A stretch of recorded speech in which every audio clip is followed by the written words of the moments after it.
Imagine a bustling city with numerous buildings, each having its own unique address. Now imagine the internet as that city, and your computer as one of those buildings. Just as each building needs an address to receive mail, your computer needs an IP address to receive data.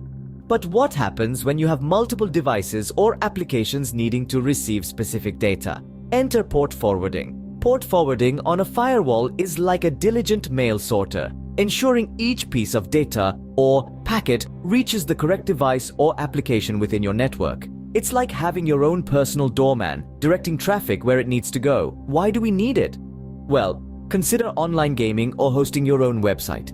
These activities require certain data packets to reach specific destinations within your network.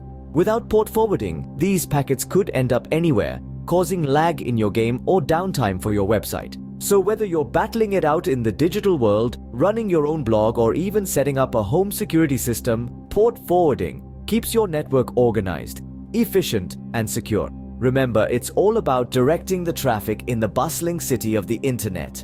For more insights, visit www.betanetworks.com. Don't miss out. Smash that subscribe button and hit like to keep up with our awesome content.